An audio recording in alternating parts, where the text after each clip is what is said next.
Hey guys, I'm doing a Thursday live, and yes, APL's open today.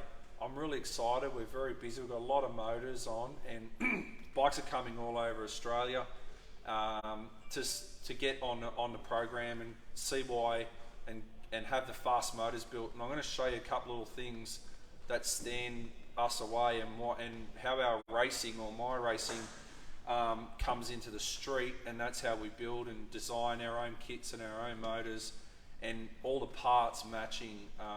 It's quite involved. I'll show you a little bit. I'll go onto the whiteboard here. This is the Sharp board, smart board. So I'm sponsored by Sharp, and really proud of it. Hey Rob and the team, and I can't wait to see you at Sydney Dragway. I know he's going to be there for third and fourth. But so first off, like, this is just a piston that we get made. It's very simple. It's actually quite simple in the top of the deck here. As my top fuel piston, it's flat. There's a reason for that. The head that piston belongs on is for our 110. So it's a very standard, normal looking piston. We've slightly got the comp heights raised here. So if this piston was like this, side on, our comp height is set up higher, so we can run the 40 thou gasket on the head here and squash the fuel. The head design for the 110 CVO isn't a round head with squish bands like that. It's actually a bathtub shape style. So that's why I keep those pistons like that. We get these pistons specially made. CP Crillo and hi Terry, thanks for always helping me out with all that stuff too and getting the parts. The next thing, part of our engines that we do, when we're building fast engines, we also talk to the customer about like where the engine's going to be, what other things are going to come into play, maybe braking. It's not about spending money. There's some guarantees we can do outside the engine. We're very proud to be the importer and also in design with the TAC lockup clutch. TAC, my friend. These are a Japanese clutch that we put on our fast engines. Here it is here, the TAC lockup clutch. And it's very similar to my top fuel stuff, or it's exactly the same, sorry. So when this hat here, there's the spring, but when this is spinning faster and different to the outside basket, which is billet here, these weights quickly throw out, and I'll try and draw it, and the weights here, these weights want to throw out like this, and what they do, they land and pressure the plate this way here and lock the basket up. Slipping and grabbing is what breaks the skirts on the pistons. So when on a sand track or in racing, it's the same thing. Your clutch basket gets hammered on dirt bike or racing in the sand, and it wears and breaks these parts here on the clutch basket. So this lock-up clutch stops the clutch getting slipping and grabbing all the time. It holds the horsepower, but retains the soft feel of the disc spring. I've gone into videos on this before, so you can look up on the clutch stuff, and I've gotten a lot more involved in it. But so I'm just doing basic overview here. Obviously, we've chosen a Trass basket here for this bike. Lock-up clutch, a Screaming Eagle spring's fine, and that'll hold 200 horsepower guaranteed, and feel light on the spring, on the lever. So yeah, just some little tips. So I'm going to walk through these engines. This is our other piston. I won't go into the angles and difference, but there's a Screaming Eagle piston we're pulling out of a bike now, and I'll show you over there. And this is our APL piston. We've got a few things going on with this piston. We've got our own comp height here. We've got some compression added in the dome here. We've also got an angle here that I choose just on the edge of the piston here. It's something that I keep to myself. It's something that works for me and the current fuel that we've got at the moment. Like I say, the pistons in America that are using we're using different stuff here because we just got different fuels. We've actually got a better fuel in some ways, so we can burn fuel easier. All the fly cuts are set up for my 194 valves and stuff and CNC ported heads. So this 107 engine is the fastest thing going in twin cam. You wouldn't go, there's nothing faster than this engine. You can go to 117, they're quite quick too, but bang for your buck, this 107 inch engine will kick the butt out of a 103 and also kick the butt out of a 110. The 110 sleeper engines that they brought out were a failure.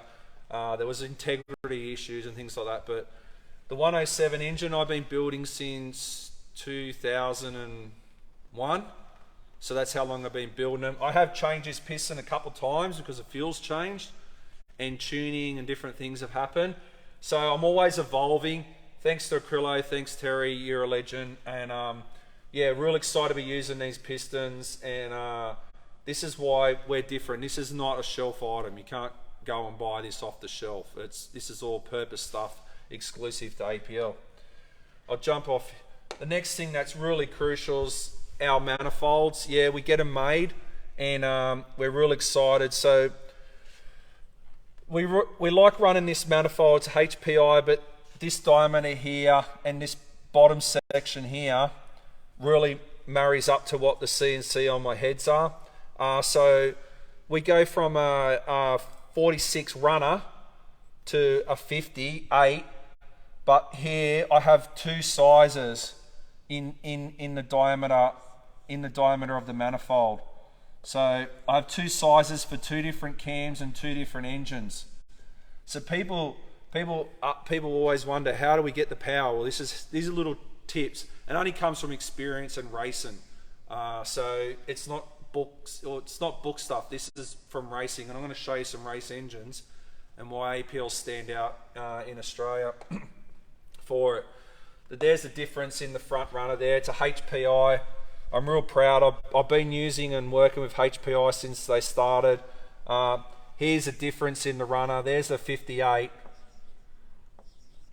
and there's the 46 standard.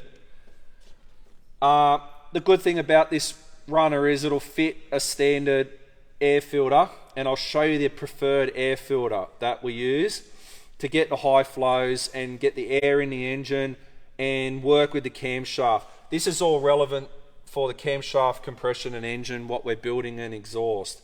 So very excited, been using these. These are my own little special ways I like having these manifolds. They're interchangeable and I can change the design for different engines. So yeah, that should do that on the smart board here. I'll show you some engines here. I'm just doing a little bit of trying to do a good live for you all while you're all at home today. These are my nitro pistons. This piston here is 4750, but now I'm running at 5 inches. So the big piston, a big slug compared to what street engines are, or the street engine size. Here's a difference in the street barrel to my slugs here. Cast iron, ductile iron. The metal's from Russia. It's economical to get this machined in the States. Thanks Army, you're a legend. And yeah, so these crankcases here, these are full CNC lighted 8000 series, top of the line crankcases. They're a lot of money. I don't even want to tell you how much they are. Weight doesn't matter a lot in nitro, but you know, they've done that. These are all scalloped, you know, amazing cases. So I've got to have these on hand when I'm racing. And like I said, understanding all this stuff, all this knowledge and experience and machinery comes into your street engine. I'm going to walk down and show you some street engines as well on that. But yeah, you can see a bit of a difference here from a standard head gasket to the 4750 bore. It's night and day difference. The air filter is very crucial as well. You can have all the fancy air filters, and if they're on the bike and you're choosing to build a motor, don't feel obligated to change the air filter. But if you get the chance, go into a performance style air filter. I'm very happy with these S&S ones all round, in the element, the whole thing. This design in here works very well on the flow bench. This is the most air you can get in an engine. It's cool air as well, and it's a design that's been around for probably the 70s, I think. I'll have to check that one, by S&S. So they've had this design a long time. I've been using it a long time, 30 years plus, and it's always worked. But that taper, that teardrop there, goes into the manifold slightly, and it keeps the air swirling, and it keeps it all going in nice and neat. The air filters from S&S are really good. They're probably made by K&N, but this is an S&S design. This is really good stuff. That stops the flame back, and a couple other things, and keeps the air filter nice and stiff. Some of the aftermarket brands can be more expensive and not do as good a job. And I'll walk through here. You can see the guys are preparing some engines now. These are our 107 big game engines. They're doing a really good job, the guys. So all this machining, this is a standard piston. It's obviously undersized, so the bore's going to be undersized. We'll machine and hone in here. Deck the heads. Check all the things that will get done, the cam chain tensioners and things like that. The lifters will change out. Depends what ramps and cams we're using, but what we do, you don't have to throw a whole bunch of money at engines. You just need to get the few right things right, and APL know how to direct, and the staff are trained, and they know, and they see this stuff. And these two bikes here are from Melbourne, so people come all over Australia. Two brothers, and it was quite funny. One of them already had a 103 stage 4 in his bike, and his brother was wanting to build a 107 with APL, and when we started talking, he's like, wow, my brother's going to whip me. I better get an APL 107 as well. So we've got our own camshafts. Justin, you're a legend. Thank you. Makes them in the States for me. Makes them how I want. This is all from Fuel Bike Racing too. So we do our own cams, have our own little ways of doing things, and that's why we get the power. That's where people wonder, why do we get the most power? Why are our numbers so big? Why are the bikes going so long? Well, this is a little trick to show you how. Just in final here, things are getting checked here. Oil pumps have been pulled out. Modifications have been done for high flow. The crank's been checked for run out, recorded. Everything's documented. Every nut and bolt, every part number. Our invoicing and the whole way we do things in office is tip-top shape. I can pull a motor from 15 years ago and it'll come up on the system, and I know what I've done to a motor 15 years ago or 10 years ago or last week. Every washer, every measurement. And I've been doing this 30 years, so I've got a lot of information and a lot of experience, and the team are doing an amazing job. And thanks for the team, APL team, for coming in today. You just all wanted to come in. We're going to have tomorrow off, Friday. Sorry, I'm doing against the man there, the government, but that's what we do here. We keep the staff happy and we have a good time, and we're all going to have a long weekend. I hope you guys all have a good weekend, and stay tuned. Sydney Dragway, Thunder 400, come to our APL bike nights, come and hang out. I've got my Kenworth hat on. I'm excited about my Kenworth truck. I'm just excited to get to the track. Thanks Packlease, and thanks to all my partners as well, and let's hope you all have a good, safe weekend. Watch double demerit points.